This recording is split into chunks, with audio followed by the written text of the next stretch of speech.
So they're a descendant of Joseph Smith and someone who is an archivist with the Community of Christ did superimposition. I don't think they have training to identify people in photos, so I'm just trying to just let things happen with what I'm working with. But we've written a paper and we're going to get it published about my photo, which you can find information on at theprophetscars.com. And these are people that have written for scientific journals and have identified people in photos. They're the top of the field. And this picture, I'll just read through this real quick and give you Lachlan Mackey. So you kind of get, what's this pulling up? Okay. Works with the Community of Christ. He's one of the 12 apostles with the Community of Christ. He believes it's Joseph Smith. So that's one source, but I don't think he's a forensic scientist that has written scientific papers and proven or disproven. Like literally these people worked with the FBIs that I'm working with. They worked with the FBI in identifying people in cases, like homicide cases, things like that. You have to be good at what they're doing, and they have to have training. And these are scientists that I'm working with.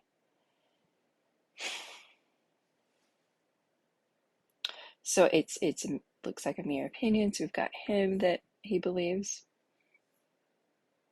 it's Joseph Smith, and you've got Ronald Romig. They aren't going to give a.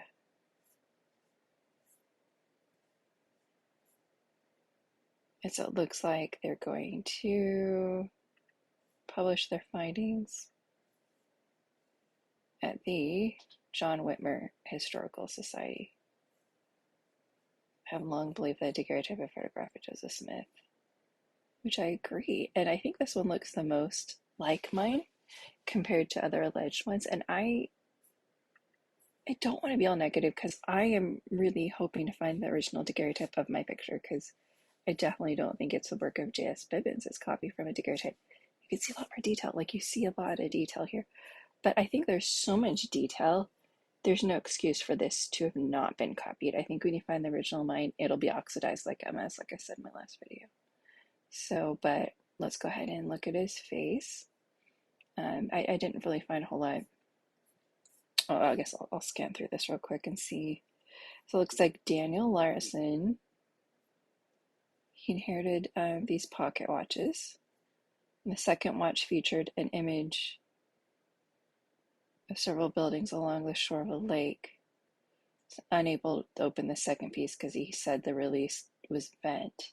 Set the watch aside for 28 years, so it's like this magical story.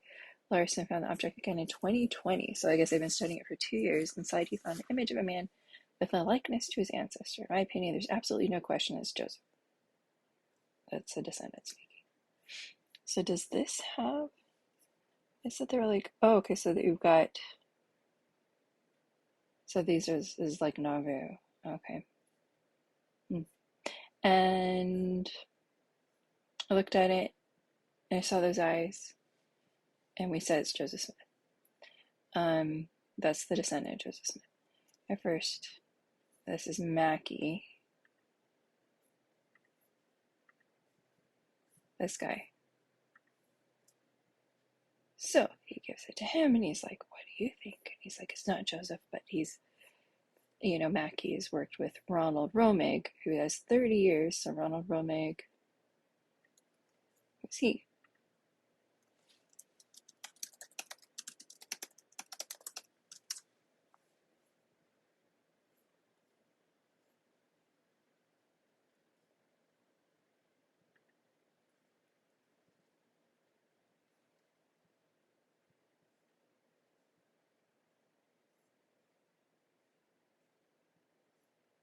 Okay, so it's the exact same people. That's what I thought.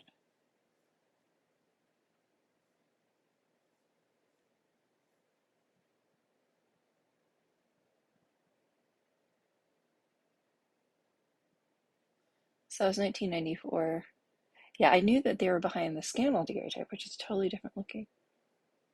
So it's kind of, they're the ones that wrote this paper.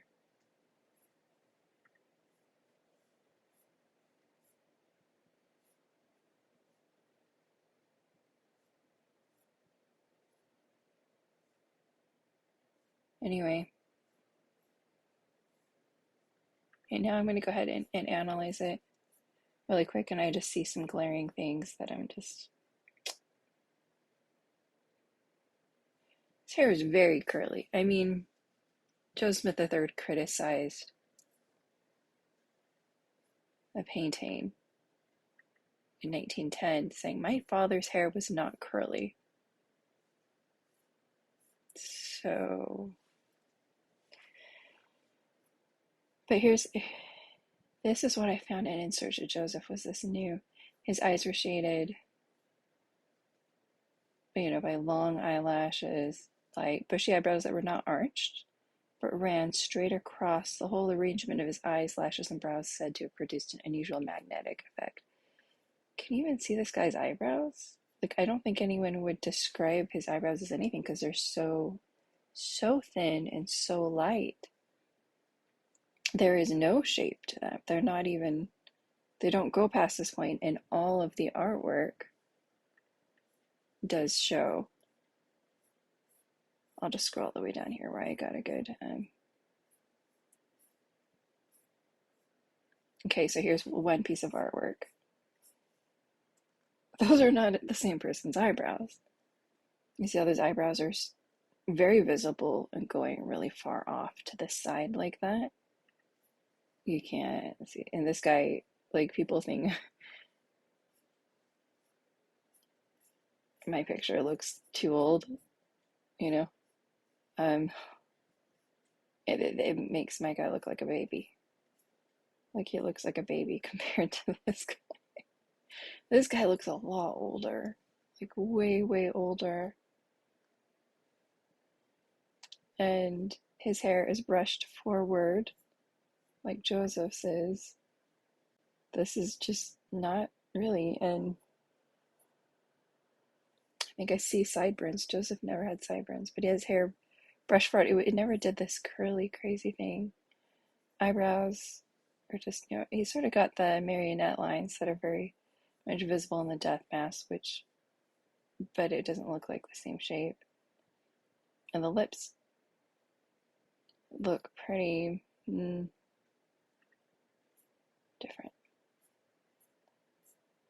So I'm just going to go right here to facial comparison so you can really see. He looks so youthful compared to this guy. It's so much better looking than this guy. This guy looks kind of... Anyway, but the hair is really, really curly. You can just read... I won't pull it up right now. But just look up William B. McCarl's scholarly article, and you'll be able to read the full print and explanation. See that his left eyebrow does look really thin. It does sort of match that one, but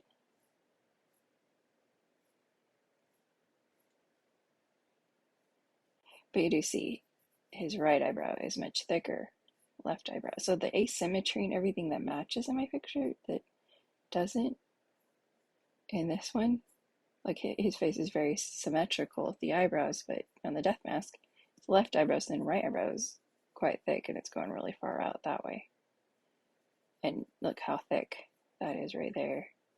There's nothing like that going on here. These are not prominent eyebrows at all. Not whatsoever.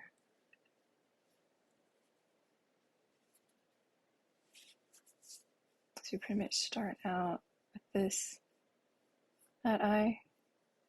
And then you got this, and you can see that scar. It's a hooded eyelid. So one eyelid is hooded, one is sunken in. You don't see that asymmetry here. But it's that eyebrow. See, when I superimpose that, even just the shape. Basically, I took the death mask and lined up the eyes, nose, mouth, chin. And I didn't need to change the size of this at all. I think it comes out a little bit farther if it's all in mask, but I just pull it in like slightly and it's just, you can see how that eyebrow kind of goes like this, like that. There's that thinner but very straight. And then the nose is incredible. And so his nose, definitely not the same. See, look at the width of this. So this is one thing I will harp on. This width, and it's just very flat right there. Whereas you're seeing it comes in. So you see how even just that line, it just matches. Okay, and then my guy's lips, it actually, his lips are not that thin. When you put it on here, you can see there's sort of a little bit higher up. Like even if I did a straight line, this is the outline of this guy's lips. This side just sort of comes down a little bit, and so when I put that down there, end of the lip matches really well. Then you got scars that match up. And so you want to look at his lips. They're very, very straight. Right? He doesn't have any indication of it coming and curving down in the middle, whereas you definitely, someone tried to say that you don't see that in my picture, but you actually really do see that in the lips. You do see it's coming down. It's coming down right in the middle. It's coming down in the middle right there. It's just right there in the center. It gets blown out, and I think this lip, well, they're pretty, you see this in the painting. I think that side's even thicker, so if light hitting it, it might have created a sheen. So I think right there you're seeing a sheen. But there's sort of, but you see how it even looks darker right there. You know, see how that's darker, so of course it's going to see that darker spot right there. Let's look at it here. You see how there's this darker line right there? But the lip sort of is a little bit flatter right there. So light hitting that is what you're seeing right here. And you're just not able to see that line on this side. Whereas this side you see, okay, this is actually a shadow of that lip. Kind of comes down a little bit more in the middle. His lips are first, but this chin comes out quite a bit. You can really see it's a good rounded chin. That is not a good rounded. This is more like a skin altogether. Hey guys, this is not him. So this is very flat, and it, you know, there's maybe a slight bit of rounding right there, but it's just very, that looks very flat, like it's all coming back. It's not a very prominent or rounded chin at all. So that's about it.